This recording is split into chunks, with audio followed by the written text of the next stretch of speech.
Joe DiMaggio spent $50,000 of his own money in 1952. Nobody knew where it went. Not his wife, not his teammates, not even his manager.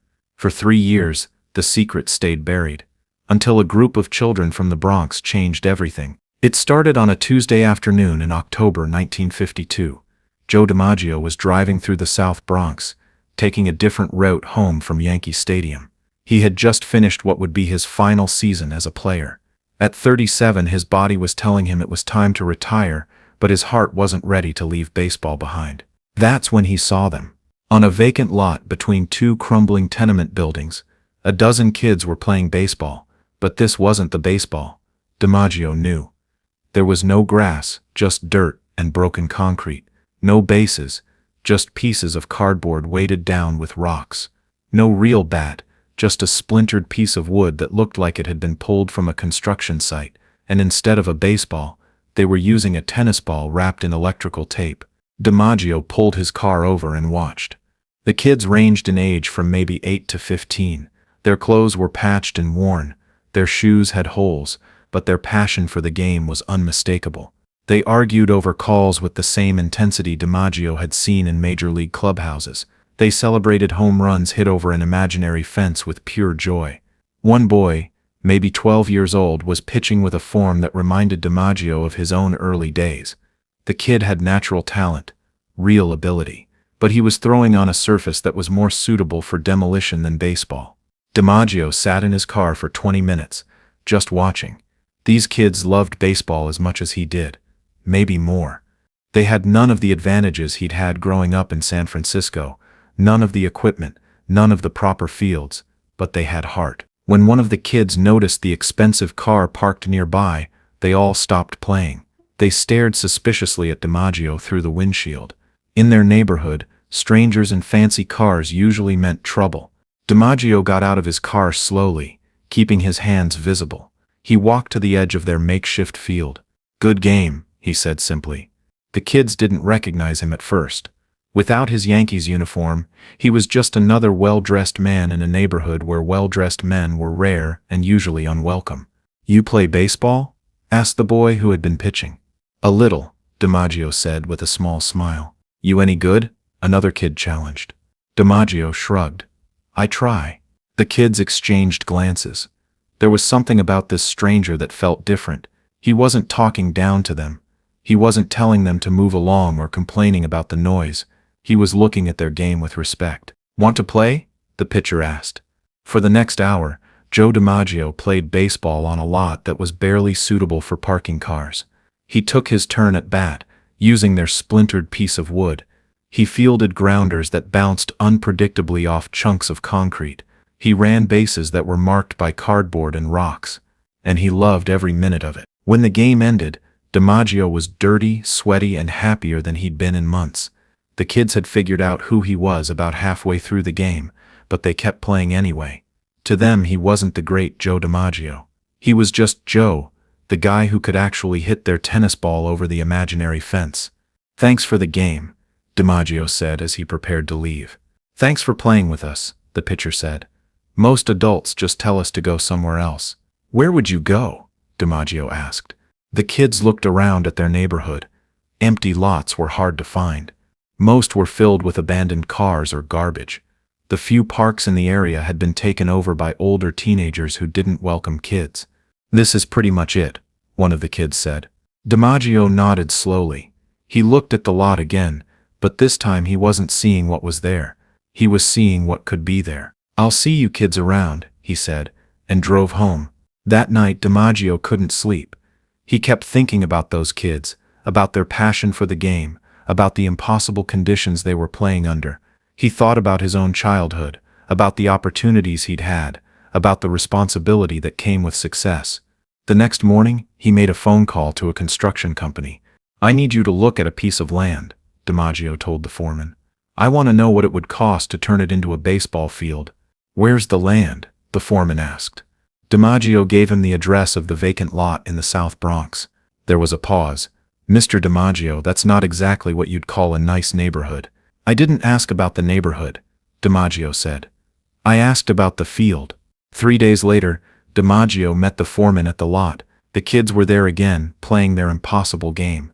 They waved at DiMaggio, and he waved back. The foreman looked around at the broken concrete, the weeds, the debris that littered the ground. "It would take a lot of work," he said. "We'd need to clear all this, level the ground, bring in proper soil, install drainage, put up fencing, build dugouts. We're talking serious money." "How much?" DiMaggio asked. 40, maybe $50,000. And that's if we don't run into any surprises underground. $50,000 was more than most families in the neighborhood would see in a lifetime. It was a fortune in 1952, but DiMaggio didn't hesitate. "When can you start?" he asked. "Well, first we'd need to secure permits, check with the city about ownership of the land." "Handle it," DiMaggio said. "Whatever it takes. I want this done right." The foreman nodded, still not quite believing what he was hearing. "And what should I tell people when they ask who's paying for this?" DiMaggio looked at the kids playing their heart out on the broken concrete. "Tell them it's a gift from someone who loves baseball." For the next 3 months, DiMaggio paid for everything: permits, materials, labor, equipment. Every bill came to him personally. He insisted that his name never appear on any document. As far as the city was concerned, the project was being funded by an anonymous benefactor. But keeping the secret wasn't easy. DiMaggio's accountant noticed the large withdrawals immediately. "Joe, what's this money for? $50,000 doesn't just disappear." "It's for something important," DiMaggio said. "What kind of something?" "The IRS is going to want documentation." "Then give them documentation. Just don't give them names." His wife, Marilyn Monroe, was equally curious. "Joe, where is all this money going? Are you in some kind of trouble?" "I'm not in trouble," DiMaggio assured her. "I'm trying to prevent some kids from getting in trouble." "What kids? What are you talking about?" But DiMaggio wouldn't explain. He couldn't risk the story getting out. If word spread that Joe DiMaggio was building a baseball field, it would turn into a circus. Reporters would swarm the neighborhood. Politicians would want photo opportunities. The whole point would be lost. This wasn't about publicity. This wasn't about Joe DiMaggio looking good. This was about giving kids a chance to play baseball the way it was meant to be played. The construction began in January 1953. The kids watched from a distance as heavy machinery moved into their lot. They didn't know what was happening, but they were worried. Were they losing their field? Was someone building something that would push them out? DiMaggio wanted to tell them, but he couldn't risk it. He could only hope they would understand when it was finished. The work was harder than anyone had expected. The ground was filled with debris from old buildings. The drainage system required more extensive work than planned. Every problem meant more money, more time, more complications. DiMaggio's accountant called him weekly. "Joe, this project is going way over budget. We're already at $60,000, and they're not done." "Keep paying," DiMaggio said. "But this is a substantial portion of your savings." "What if?" "Keep paying," DiMaggio repeated. By March, the foundation was complete. By April, the infield was taking shape. By May, they were installing the outfield fence and building the dugouts. And every day, the kids from the neighborhood came by to watch. They still didn't know who was behind the construction, but they were starting to hope that maybe, just maybe, this field was being built for them. One afternoon in late May, DiMaggio stopped by the construction site to check on the progress. The field was nearly complete. Real grass was growing in the outfield. The infield dirt was smooth and level. The bases were regulation distance apart. There were proper dugouts, backstops, and even bleachers for spectators. It was beautiful. "Should be ready next week," the foreman told DiMaggio. "This is going to be one hell of a nice field. Whoever's getting it is pretty lucky." DiMaggio nodded, looking around at what his money had built. It wasn't just a baseball field. It was a dream made real. "There's just one more thing," DiMaggio said. "When you're done, I want you to put up a sign." "What kind of sign?" "Something simple. Just say South Bronx Community Baseball Field. A gift to the children." "That's it? No dedication to anyone? No mention of the donor?" "That's it," DiMaggio said. The field was completed on June 1, 1953. The construction crew finished the final details in the morning, installed the sign, and left. That afternoon, the kids showed up for their usual game, but instead of a vacant lot filled with broken concrete, they found a perfect baseball field waiting for them. They stood at the entrance, not quite believing what they were seeing. The grass was green and neatly trimmed. The baselines were perfectly straight. The pitcher's mound was regulation height. There were real bases, a real home plate, real dugouts. "Is this for us?" one of the kids whispered. "I don't know," said the boy, who had been their pitcher. "Maybe it's for the high school team." But there was no gate, no lock, no sign saying they weren't welcome. Just a simple dedication, a gift to the children. Slowly, tentatively, they walked onto the field. The grass felt strange under their feet after months of playing on concrete. The dirt in the infield was soft and level, perfect for fielding ground balls. "Should we play?" someone asked. They looked around nervously, expecting someone in authority to show up and chase them away. But the street was quiet. The field was empty, except for them. "Let's play," said their pitcher. They had a real game that day. The first real game most of them had ever played. The ball bounced true off the infield. Fly balls could be caught without worrying about debris. Running the bases felt smooth and natural. It was the best game of their lives. Word spread quickly through the neighborhood. By the end of the week, dozens of kids were using the field every day. Different age groups took turns. The younger kids played in the mornings, the older ones in the afternoons and evenings. Local adults began to take notice. This wasn't just a baseball field, it was a gathering place, a source of pride for a neighborhood that had few reasons to feel proud. "Who built this?" they asked each other. Nobody knew. The construction workers had been tight-lipped. The permits listed only an anonymous donor. City officials claimed they had no idea who had funded the project. But the kids didn't care who had built it. They only cared that it was there. 3 months later, DiMaggio decided to visit the field again. He parked across the street and watched a game in progress. The kids were different now. They played with more confidence, more skill. They were learning proper technique, proper strategy. They were becoming real ball players. The boy who had been pitching on the old lot was still pitching, but now he was throwing real fastballs to real catchers positioned behind real home plates. His form had improved dramatically. He was showing the kind of promise that could lead to high school ball, maybe even college ball. "Excuse me," a voice said, behind DiMaggio. He turned to see an elderly man approaching. The man was wearing work clothes and had the weathered face of someone who had spent years doing physical labor. "You been watching the kids play?" the man asked. "Just enjoying the game," DiMaggio said. "It's something, isn't it? This field. Nobody knows who built it, but it's the best thing to happen to this neighborhood in 20 years. DiMaggio nodded. The kids seemed to enjoy it. More than enjoy it, it's kept them out of trouble. Before this field, these kids had nothing to do after school except get into mischief. Now they're here every day, playing ball, staying out of gangs, staying in school. The man looked at DiMaggio more closely. "You look familiar? You ever play ball yourself?" "A little," DiMaggio said, using the same words he had used with the kids a year earlier. "Well, whoever built this field, I'd like to thank them. It's changed everything around here." DiMaggio smiled. "I'm sure they'd be happy to hear that."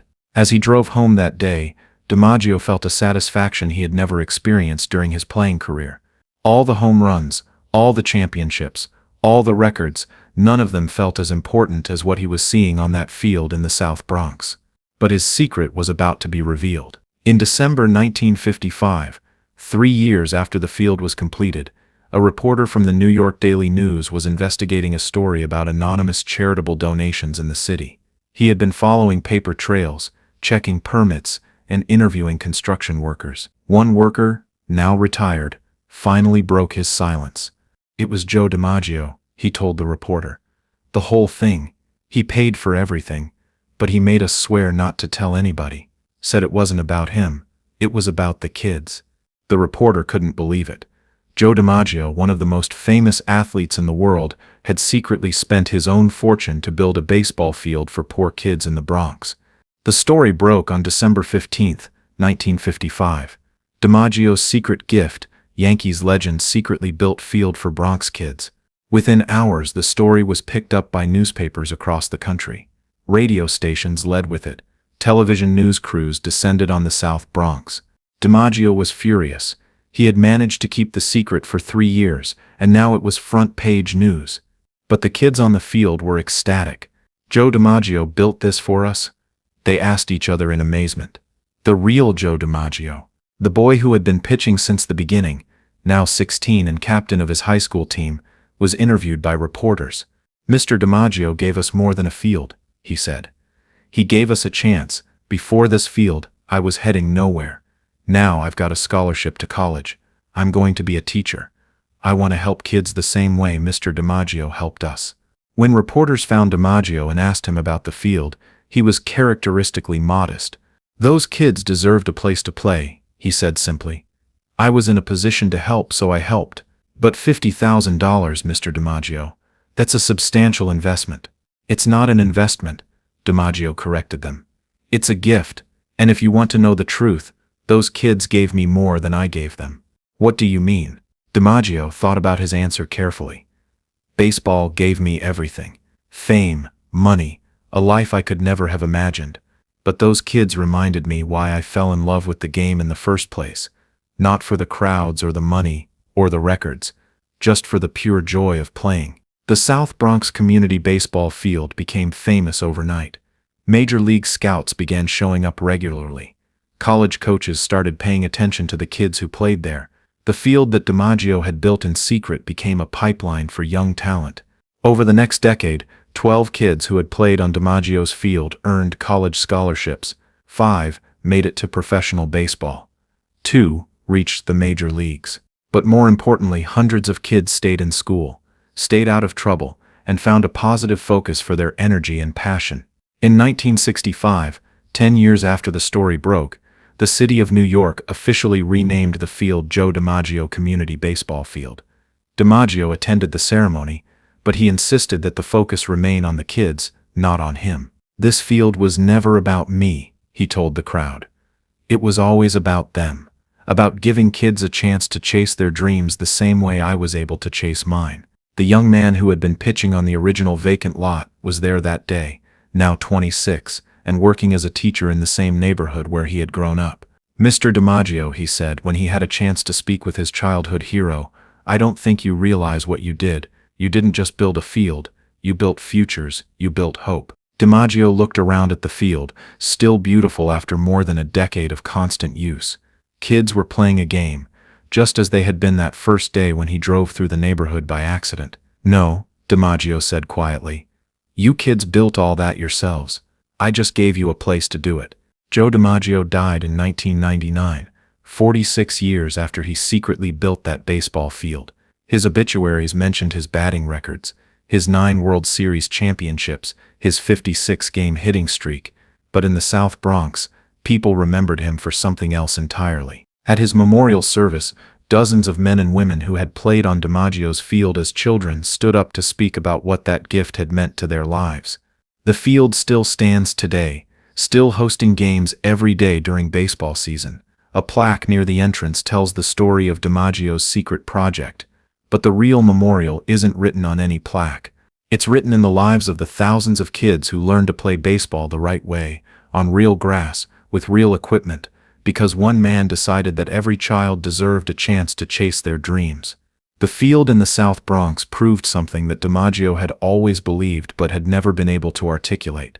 Baseball isn't just a game, it's a teacher, it's a bridge between different worlds. It's a source of hope. And sometimes, if you're lucky enough to have the resources and the heart, you can pass that hope along to the next generation. Joe DiMaggio's secret wasn't really about the money he spent or the field he built. His secret was understanding that the greatest victories happen not in front of crowds of thousands, but in the quiet moments when you give someone else a chance to discover what they're capable of achieving.